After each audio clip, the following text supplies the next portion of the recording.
Hey everyone, welcome back to another episode of 15 with Royce.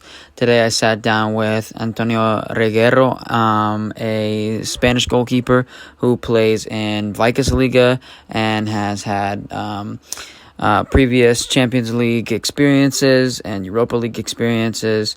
And so he's a goalkeeper in Vicus Liga, which is the top flight in Finland, for those of you that don't know. And we had a great conversation, so please enjoy.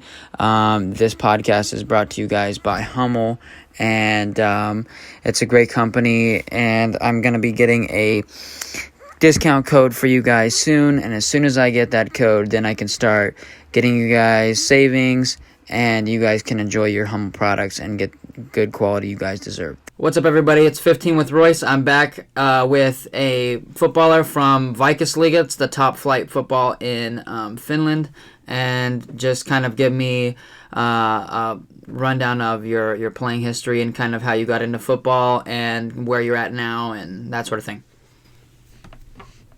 Hello, my name is Tony Reguero. As you said, I'm a goalkeeper actually. That he plays in the Vicus League in Finland.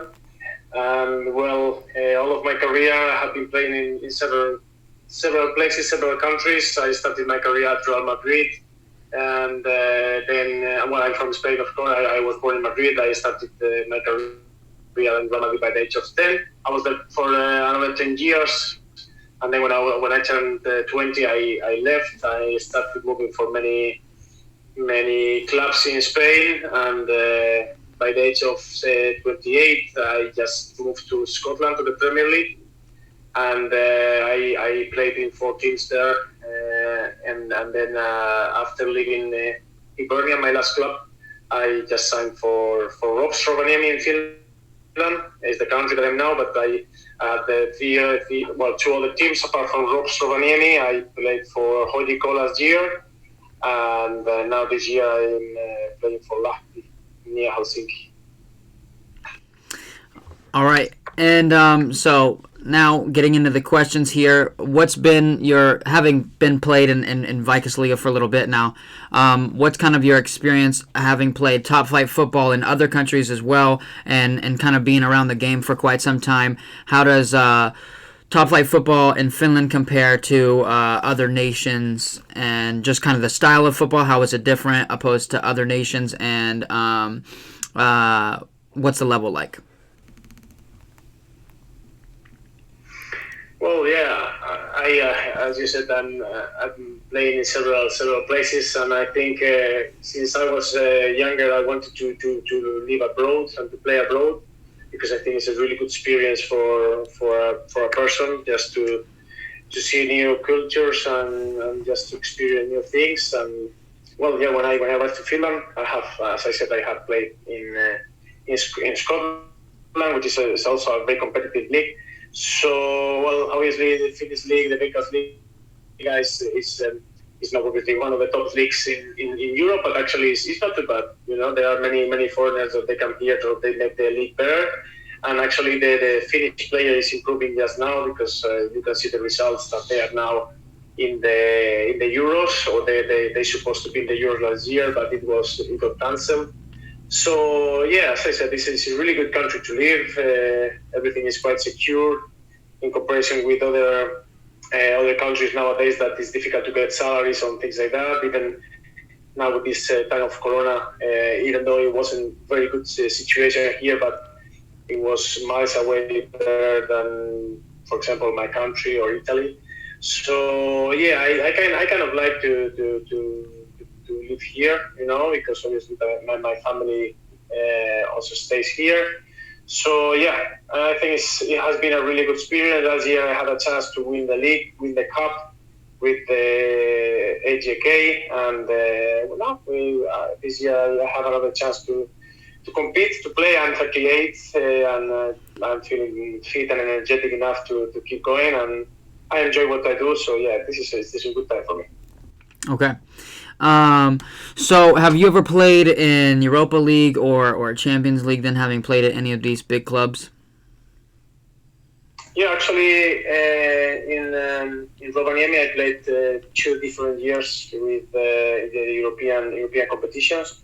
the first year I arrived is basically why I signed in Finland. I actually signed for 3 months for Royce because they were in that time this qualification for Europe, and I played against Shamrock Roberts in Ireland. We passed that stage, and the next round was Lokomotiva in Croatia.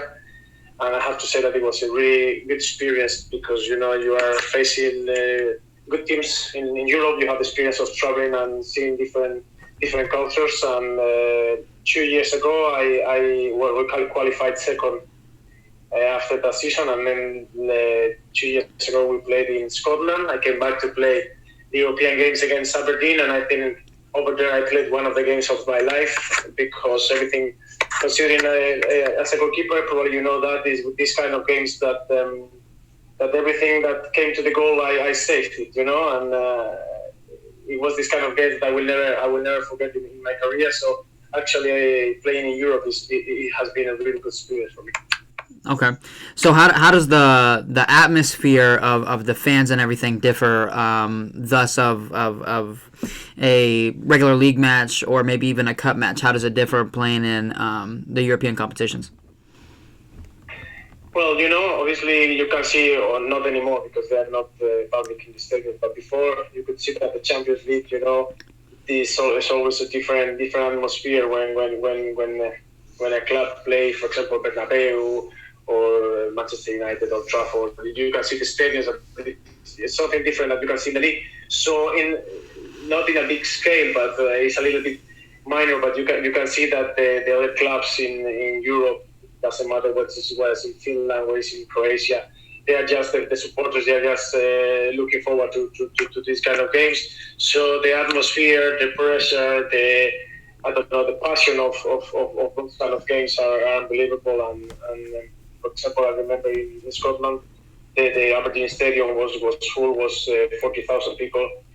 So I think this is the thing that every year the fans are just waiting for this kind of games, and of course for the football players it's a really really good chance to enjoy, because I think even nowadays I am getting bored watching football because the spectators are not there, and the supporters and the atmosphere is not in the stadium, so it takes a little bit of interest to the football. Okay. Is there anything you did differently in preparing for the European competitions opposed to just maybe a regular league match? I would say no, but actually I think it's not true. Because when you can see that there is like maybe 1 week to or 2 weeks to play these kind of games, you look after more yourself. You try to sleep much better. You try to rest. You try to do all of your preparation. In my case, I am the person who likes to look after himself like every single day. But in these kind of things, you are just waiting for the moment to start those kind of games. So of course you do your rest, as I said, you do your food, you do your training like there is no tomorrow. And of course, these kind of things are special. For top players, they are get used to play that every week. But when for us that we are not in that level yet, obviously we have to take care of ourselves. Yeah. Okay. So what is you playing in Veikkausliiga at in the top tier in Finland? What does a typical week of training consist of for a top flight level goalkeeper? Well, imagine that we play on Saturday, so the week it can be that we train Monday, kind of recovery day before or after the game, that you play on Saturday. But for me as a goalkeeper, I like to train. I like to do some handling, some things with the ball. Whereas other keepers, other players, they just stay away and don't play football. In my case, I on Mondays I like to do a little bit of stuff, and then on Tuesday I think is the hardest day of the week because we normally train double, and this is the day that I am a goalkeeper coach also, and I like to try to copy the session or try to talk with the goalkeeper coach that if it's possible to do the hardest day on Tuesday we do, and then on Wednesday we have day off. Thursday we are already preparing for the game on that Saturday. probably the training is not as hard on Tuesday, but still you do your work. And then on Fridays it's just more like kind of a light training, thinking more about what is the rival, how is the opponent going to play, do maybe your training like sharp and quick, and then just ready for Saturday, and normally Sunday is a day off. Okay.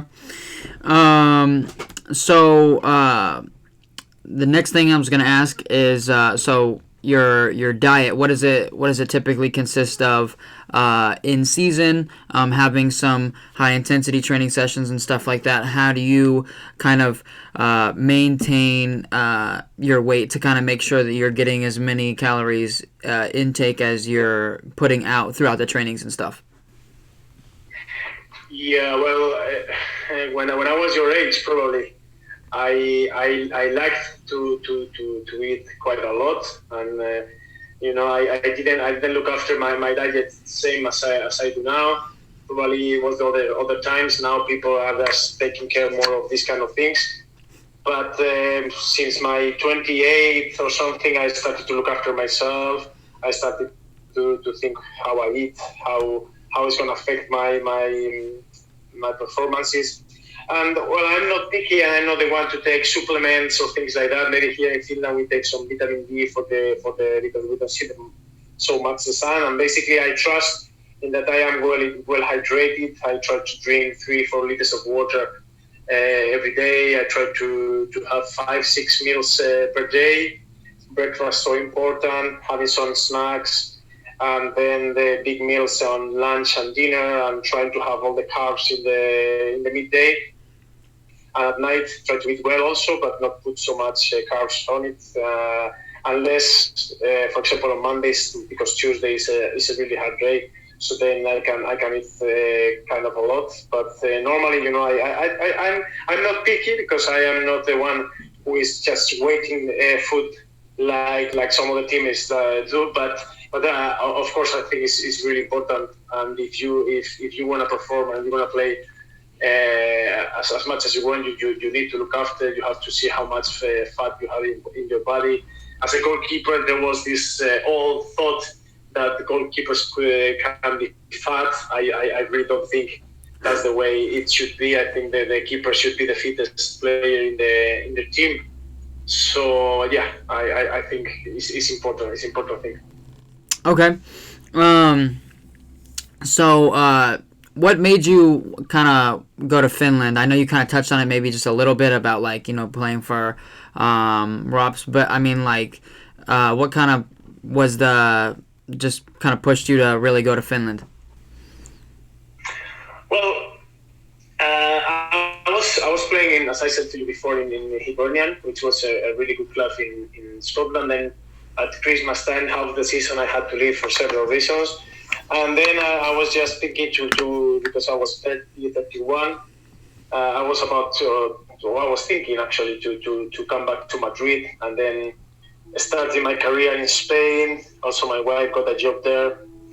And actually, I in this winter I couldn't find anything according that I was expected. So I became second coach and goalkeeper coach of one team in the second division B for 3 months. So even I was thinking to retire. I was just doubting what to do, and then this thing came that this club in Finland was just playing Europe. So basically the thing that really attracted me was to play these European games, to have another experience in my life, to give me another time to play, to try myself. And this was the thing, I didn't know so much about the country, I didn't know so much about how the football was. So these European games were the ones who really got me to come here. Okay. Ignore the sirens if you can hear that. They're just kind of going by. No worries. So, what's different? I've had a little bit of experience playing in Scandinavia with my last season here in Sweden. I can see the select ball in your room, actually. What's that? I can see a select ball in your room up of your in your head. Is it right there? Yeah.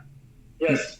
Is that the Scandinavian League? No, that's not the same ball. That's not the same ball, but yeah. All right. It's a select ball. Okay. Yeah. So Yeah, all right. what I wanted to kind of like give the audience a feel for is like training is very much different throughout like the winter and even the beginning of the season, as you're training inside and stuff like that, and just being in the facilities. And I just kind of wanted you to kind of explain about what indoor training sessions are like and kind of just how it differs from maybe some players who've never really trained inside or had to train inside in indoor facilities.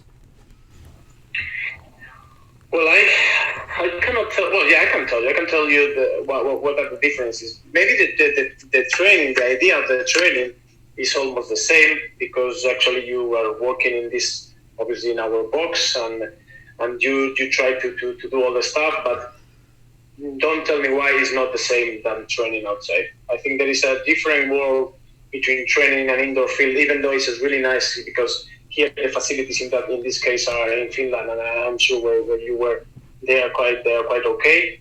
But well, distances are not the same. Light is not the same. It's not natural light. For example, we played 2 days ago. We have a nice hall here, but still, I feel like it's not real football. And when you try to kick the ball, you cannot get the distances the same. The distances between your defenders and you are not the same neither. So I don't know. It's not real football. Even I think it's everything is well organized here. But I think you agree with me that it's not the same as when you start training in March in natural grass or in artificial, but outside. Yeah, for sure. Because I know that was like the thing was like when I was playing in Sweden and we were all just going inside and everything. It was like, okay, well, this is like a nice facility, but it's just a different atmosphere, and just kind of like the mindset is like there because we're all there to get better. But then also at the same time, it's different once you get outside, and it's just like a liberating thing. Yeah, and also that you are just training and maybe playing cup games or friendly games, so that the league still there are still 4 months to go, so it makes it hard sometimes. Okay. So next question. I've heard some different things about Finnish football. Having worked with a Finnish coach before and having played alongside some Finnish players and everything, they've kind of told me that the football, like the pace of football there is not the fastest, but for like what it lacks in kind of the pace of the game, that there's like it's quite technical over there in Finland. And how would you have an experience throughout Europe? How would you say the technicality is in Finland compared to other leagues throughout Europe? Well, I think it's more physical than technical league, all right? But this is true that I have been here for 6 years, and maybe when I arrived, there were two teams that they tried to play, for example, from the back, and the other teams, they were mostly kicking the ball and trying to just to get the results. But it's true that lately the teams are trying to play much more. They are, as I said before, the youngsters, the Finnish youngsters, they are coming better and better. I can see that the new generations are better than what it was before, and probably in the Scandinavia is one of probably is the last league if we can compare with Sweden, Denmark, or Norway. But I think, slowly but surely they are improving, and it can be like in the future they can pass some other leagues in Scandinavia. Yeah. So another question is just how would you give advice, or how would you kind of talk to young goalkeepers and other young players, but like me as like a 19-year-old goalkeeper, having been in some different first teams and stuff at kind of a lower level, and trying to work my way up to kind of go up to that top flight one day. I mean, what kind of advice or what kind of things would you say to a goalkeeper like me, or maybe other players, or another young goalkeeper aspiring to kind of play at that top level? Well, first of all, that you need to persist, and you need to be committed and fair with yourself. If your dream, doesn't matter if you're a goalkeeper, if you're a player, if your dream is to play, and you think you're good enough, and you know that you have the qualities, you need to be improving every single day and not lying to yourself, because during my career I have been seeing many goalkeepers and many players, but for sure they were quality, they were good enough to play in the higher level, but the point is that they were lying themselves, and they thought they were capable enough, and they didn't have a range to improve. And I have to say that I'm 38, and I try to improve every single day. So basically, train as much as you can, live your life in every moment in the way it should be. I think if you're a youngster, you need to enjoy, and you need to do things that when you are older you cannot do. But if you really focus and you really wish is to play football, you need to be almost 24 hours just paying attention to football. Okay. Well, that's our 15 with Royce, and thank you for spending some time with me and just having a chat. No problem. Thanks a lot. It was a pleasure. All right. Thank you. Bye.